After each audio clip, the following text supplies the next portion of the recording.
నమస్కారం అందరికీ. Welcome back to my channel learn to earn with JK. నేను మీ శర్మ.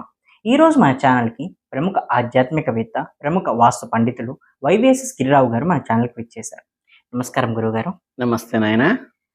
గురువుగారు, మనం ప్రీవియస్ ఎపిసోడ్‌లో శివారాధన ఎలా చేసుకోవాలి, శివుడికి ఎన్ని ముఖాలుంటాయి, ఏ ముఖం యొక్క ప్రాముఖ్యత ఎలా ఉంటుంది అని చాలా క్లుప్తంగా వివరించారు. అలాగే ప్రేక్షకులారా, ఎవరైనా ఆ వీడియో మిస్ అయితే కనుక నేను పైన ఐ బటన్లో ఆ పర్టికులర్ వీడియో యొక్క లింక్ అనేది కూడా పంపిస్తాను. అలానే ఈరోజు శ్రావణ మాసం యొక్క ప్రాముఖ్యతలో శ్రావణ మంగళవారాలు, శ్రావణ శుక్రవారాలు, కొంతమంది పిల్లలు చేసుకోవచ్చు అంటారు, పెద్దవాళ్ళు చేసుకుంటూ ఉంటారు. ఎవరు ఏ విధంగా చేసుకోవాలి, ఎప్పుడు చేసుకోవాలి, వీటి గురించి కొంచెం క్లుప్తంగా వివరించండి. అలానే చాలా మంది అడగలేక మన కామెంట్ బాక్స్లో చేసేది ఏంటి అంటే కమెంట్, సార్ ఇట్లా రీసెంట్గా మనకి కోవిడ్ టైమ్స్లో అట్లా మా భర్త చనిపోయారండి, మేము దాదాపు ఒక 30 ఏళ్ళగా చేసుకుంటున్నామండి శ్రావణ శుక్రవారాలు, మేము చాలా ప్రశస్తంగా మా ఇంట్లో జరుపుకుంటూ ఉంటామండి.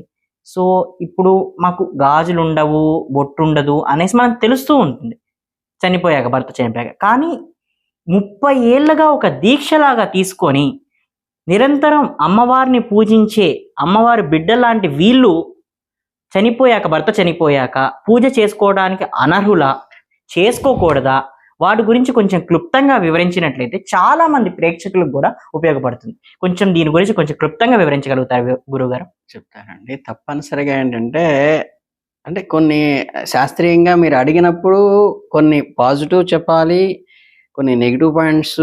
అంటే మనకేంటంటే కొంచెం కొందరు నొచ్చుకున్నా, కొందరు సపోర్ట్ అయినా, ఏదైనా సరే కొన్ని విషయాలు అయితే మనం చర్చించక తప్పదు. ఇందులో ఏంటంటే, మీరు అమ్మవారికి శ్రావణ మాసంలో ఉపయోగపడేది మంగళవారానికి మంగళ గౌరీ వ్రతం అనేది చేసేది కేవలం పుణ్యస్త్రీలు మాత్రమే చేస్తారు. అది కూడా జనరల్గా చాలా ఇళ్ళల్లో ఏంటంటే, బ్రాహ్మణులలో 5 జ్యోతులు పెట్టుకోవటం, కాటుక తయారు చేసుకోవటం, కాటుక పెట్టుకోవటం, దృష్టి డెవలప్ కావటం కోసం ఇవి మంగళవారాలు కొంత రిస్ట్రిక్షన్ ఉంది. ఇక శ్రావణ శుక్రవారాలకు వచ్చేసరికి ఏంటంటే, ఆబాల గోపాలం అంటారు కదా, అంటే 5 ఏళ్ల పాప నుంచి 60 ఏళ్ల వృద్ధురారులాగా ఎవరైనా సరే శ్రావణ శుక్రవారం irrespective of caste, irrespective of community, irrespective of age, gender, women అందరూ కూడా చేసుకుంటారు. స్త్రీలు కూడా పూజలో సహకరిస్తారు. పేరెంటానికి మగవాళ్ళు ఉంటారు అంతే.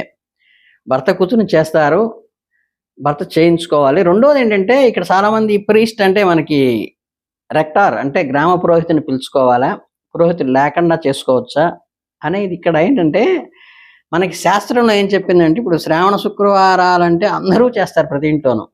అందరిళ్ళకి పంతులు గారు రావాలంటే కుదరదు. అలాగే వినాయక చవితి అందరిళ్లలో చేస్తారు, ప్రతి చోటికి పంతులు గారు రావడం కుదరదు. మీకు ఏదైనా పర్టికులర్గా ఒక పంతులు గారు గ్రామ పురోహితుడు ఉన్నాడు అనుకోండి, ఆ గ్రామ పురోహితుడికి మీరు వినాయక చవితి మీరు చేసుకున్నప్పుడు కానీ మీ అపార్ట్మెంట్లో మీరు పెట్టుకున్నారు, ఆయన అన్ని చోట్లకి రావడం కుదరదు కాబట్టి ఆయనకి ఏదైనా సంభావం తీసుకెళ్ళి మీరు ఇవ్వాలంటే మళ్ళీ ఇవ్వచ్చు.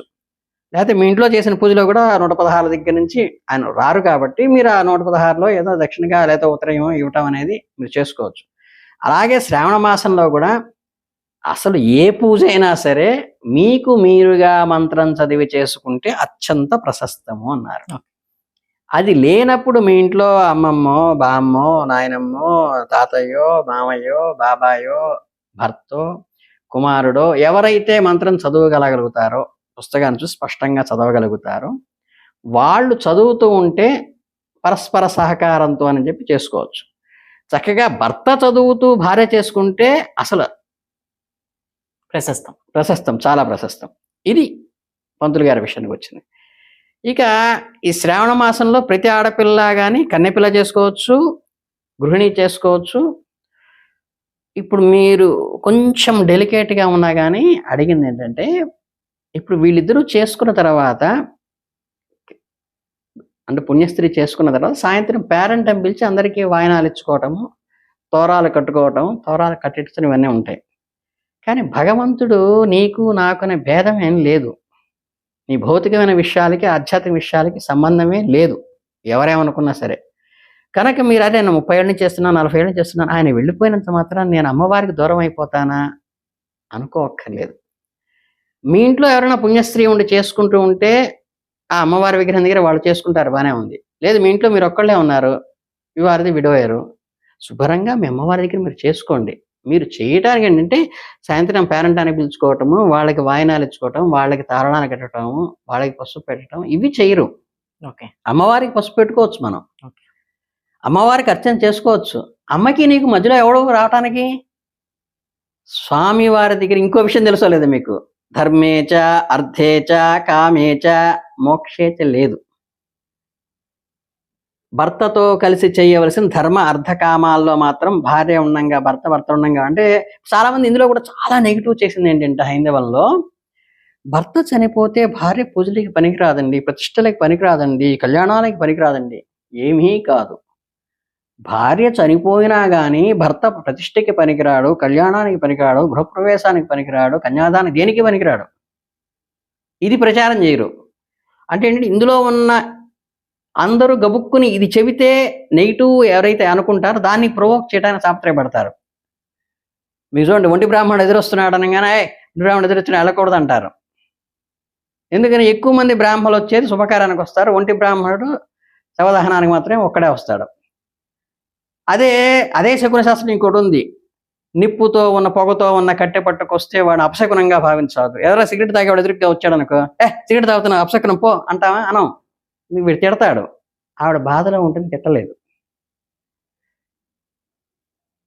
అది వీడియో వస్తే అంటారు. అదే మరి వెలియాలు వస్తే చాలా శుభకరం అంటారు. అక్కడ వారి వారి సందర్భాన్ని పట్టుకుని చేసుకోవాలి తప్పితే దాన్ని ఒకదాన్ని హైలైట్ చేస్తారు. అలాగే ఇక్కడ కేవలం ఏంటంటే స్త్రీకి మాత్రమే భర్త చనిపోతే స్వేచ్ఛ లేదంటారు, కానీ భర్తకి కూడా ఈక్వల్గా ఉంది హిందూయిజంలో. భర్తకి భార్య చనిపోతే అంటే మొలతాడు తీసేసి ఈవిడ తాళిబొట్టు తీస్తుంది, ఆయన మొలతాడు తీసేసినప్పుడు అవి దేనికి కూడా పుణ్యకార ప్రతిష్టలకు కానీ, వ్రతాలకు కానీ, మండపాల్లో కూర్చోవడం కానీ, పెట్టల మీద కూర్చోవడం దేనికి కూడా భర్తకి కూడా అధికారం లేదు. అంటే ఈ వానప్రస్థల నుంచి మోక్షకారకంగా వెళ్ళి వాళ్ళ జపధ్యానాలకి భగవత్ ఆరాధనకి పెట్టండి బాబు, ఇంకా మీరు ఇంకా లౌకికవానికి ఉందండి. రెండోది ఏంటంటే ఇవి దీంట్లో కూడా మనకి 5వ తరంలో తీసేయాల్సినవి ఏం తీసేయచ్చు? ఇప్పుడు అందరూ మోడర్న్‌గా పెట్టుకుంటున్నారండి, చూడలేకపోతున్నాం. డోర్ అయినా గానీ బొట్టు పెట్టుకుంటున్నారండి అని ఏంటి వాళ్ళు కించపరచడం కోసం ఏదో మాట అంటాం. యాక్చువల్‌గా ఏంటంటే భర్తతో పాటు వచ్చినవన్నీ విడోయర్‌కి పోతాయి. నీకు గాజులున్నాయి. గాజుల్లో చిన్నప్పటి నుంచి ప్లాస్టిక్ గాజులు, ఒంటి గాజులు వేసుకుంటావు. తరువాత పెళ్ళయిన తర్వాత మట్టి గాజులు వేసుకుంటావు. పెళ్ళి అయ్యి విధవరాలు అయిన తర్వాత కూడా మట్టి గాజులు భర్తతో వచ్చినాయి కాబట్టి తీసేస్తాం కానీ బంగారు గాజులు వేసుకోవచ్చు. చిన్నప్పటి నుంచి చక్కగా మనం గోల్డ్ ఆర్నమెంట్స్ అన్ని పెట్టుకుంటాం.